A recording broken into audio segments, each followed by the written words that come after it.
I am Ferdinand Marcos, and I am the President of the Republic of the Philippines.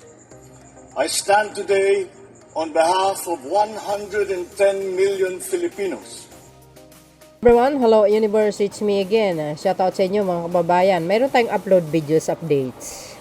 May mga nagsisirculate sa social media na nagpapakalat ng fake news, no?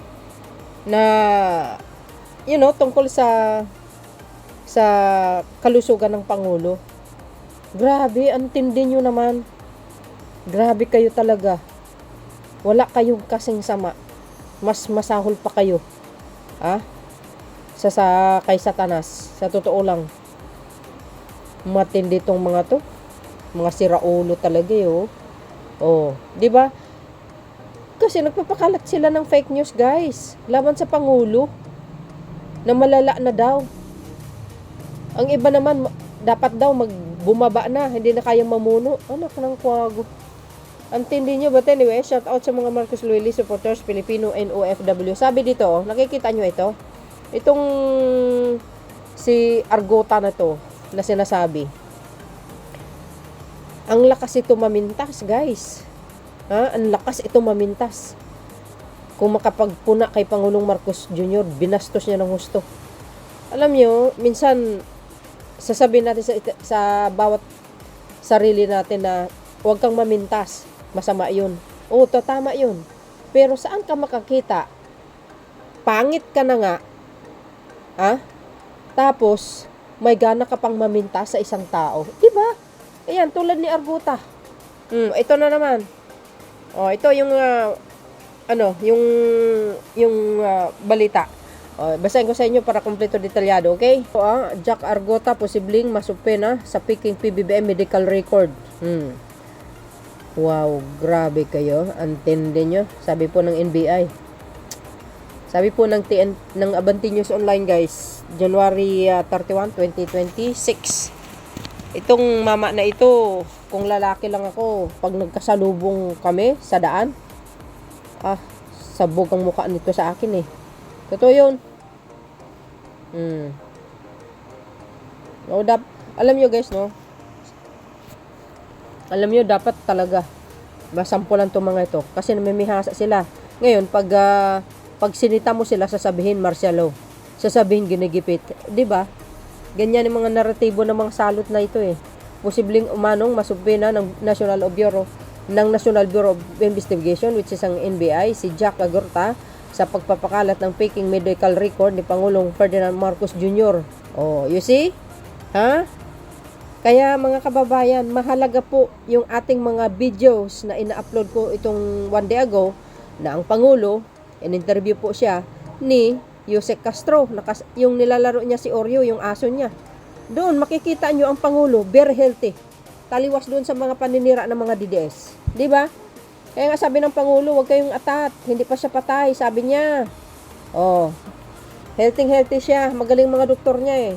Sa panayam ng Politico Talks ng Billionaire News Channel, inihag ni NBI Acting Director Lito Magno na iniimbestigahan ng ahensya ang mga nagpapakalat ng naturang fake news. Iniimbestigahan natin yan dahil sa NBI, isa po sa ating mandato ay bantayan ang seguridad ng ating Pangulo, Vice President, and all the other staff officials. Sabi ni Magno, lumabas ito na national concern, national security na rin po. Ito, sana makarma ka talaga.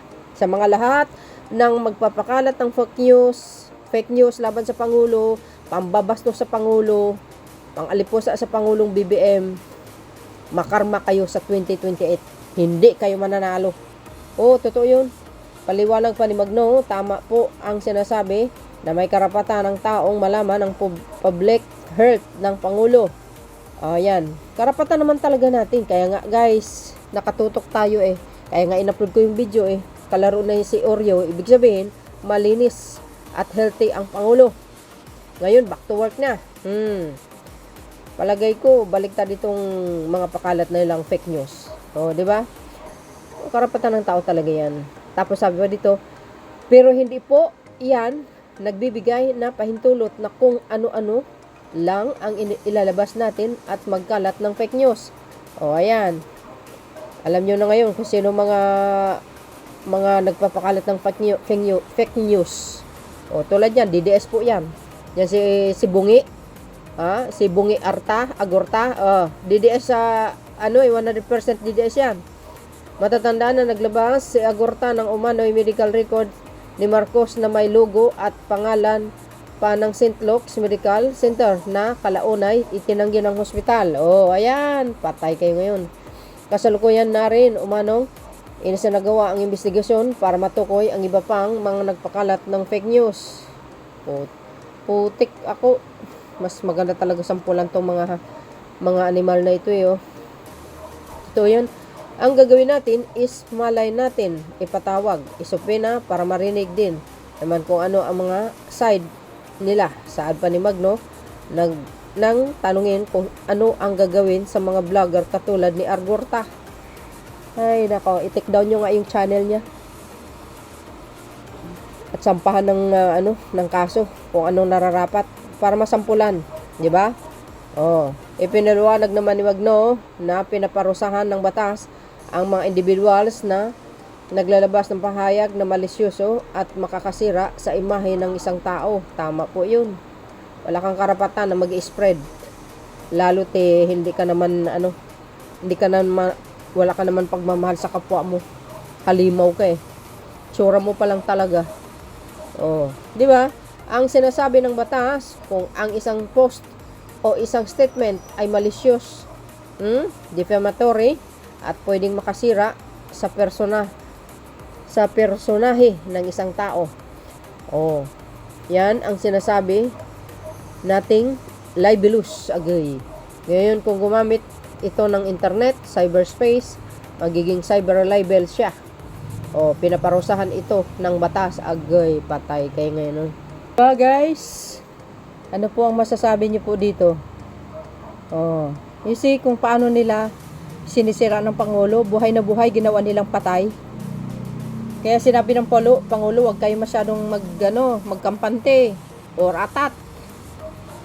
Di ba? Buhay na buhay ang Pangulo. Ngayon, paano yan?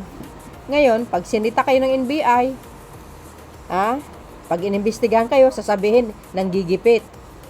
Nanggigipit ang gobyerno. Sabihin na naman nila, martial law. Ganun ba yon? So ibig sabihin, okay na lang ganon. Alipustain mo isang tao, isang pangulo, ama ng bayan, hindi ka nasisitahin. Ano yun, pabor na lang ganon? Wala tayo sa panahon ni Digong, puro pabor. Iba na ngayon. Kasi guys, kung hindi mo kantiin itong mga ito, wala mamimahasa yan Dapat mabigyan ng sampul. Itong bungi na ito, dapat mabigyan ng sampul Nakakainis. Di ba? Sabi po dito. Ayan, sabi po ng mga nagka-comment. Marshmallow na ba ito? Ayan, pwede ata na makonsider na threatening the life of the president na pinaparusahan sa revised penal code. Tama. Kung naaayon sa batas, dapat why not, di ba? Dapat parusahan. Hey, nako, ang sarap talaga pag mumurahin Dapat kasuhan yan yung mga ganyang tao nakakagulo sa bayan. Sigurado bayad yan bawat paninira nila sa presidente. Hindi sila titigil sa mga maling balita dahil for hire. Yang mga yan dapat paaminin ng NBI kung sino na nagbabayad sa kanila at pagmultahin ng milyon at makulong. Yun.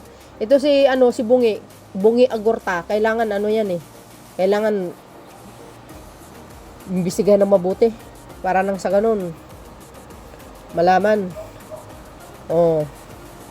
Ang bilis aksyon kapag ordinaryo tao.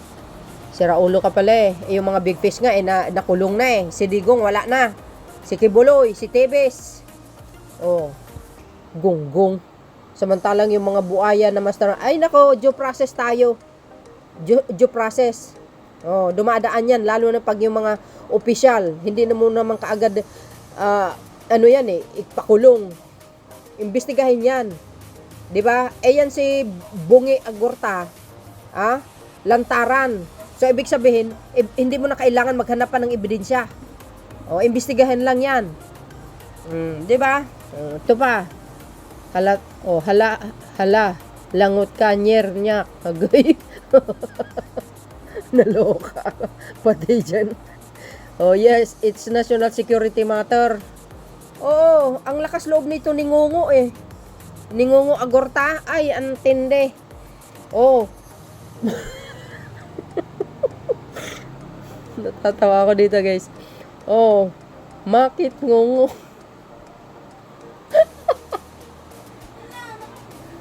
Sabi dito, oh, bangit.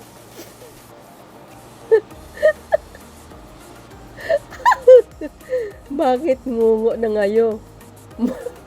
Mangmasa.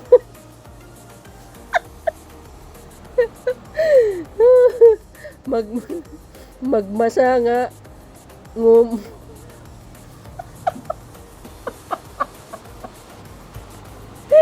Ay, naloka ko. Shout out kay Jonas Kalaykay. Sabi niya kasi guys, so natatawa ko yung babasa-basa kasi nagngungo siya dito eh. Oh, mangit, bakit ngungo na ngayo? Magbasa ngang ngumit.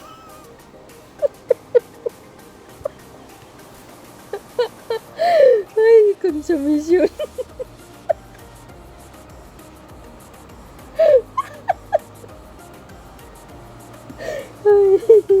Saya ni Aura kung matuluyan yan ay kulungan ng bagsak ni Ngungo. Ayan. O di ba pwede siya kasuhan dahil sa as far as I know doctors have code of ethics regarding the patient situation should never in public as this guy is doing. Yes! O ayan o, Jack Agorta posibleng masupina sa Peking PBBM medical record magno. Sabi ng NBI guys inimbestigahan natin yan dahil sa NBI isa po sa ating mandato ay bantayan ng seguridad ng ating Pangulo, Vice President, and all other top official. Lumalabas ito sa national concern, national security na rin po ito. Tama. O, ayan guys sabi po ni Mr. Montulfo dito. Ayan yung sinabi ni Mr. Montulfo sa mga nakakuha ng balita na may malubhang sakit si Pangulong BBM, huwag kayong maniwala. Sa mga DDS, huwag kayong atat na atat. Malayong papalit si Sara Luka-Luka. O, ayan At sa mga BBM supporters, pagsabihan naman ninyo, siya na huwag ng tatamad-tamad. Ano yun? Ang tatamad-tamad? Anong tatamad-tamad ang sinasabi? Ayan yung sinabi ng St. Luke's guys. Kasi nga din, ang pinagkakalat niya, ang ginamit nilang hospital, yung St. Luke's, na sabi nga, hindi daw kumbaga hindi na fit magtrabaho Pangulo kasi malaba yung kanyang sakit. Biro nyo yan. Ayan po yung sinabi ng St. Luke's. Ayan St. Luke's Public Advisory release date January 28, 2026. St. Luke Medical Center aware of medical test result falsely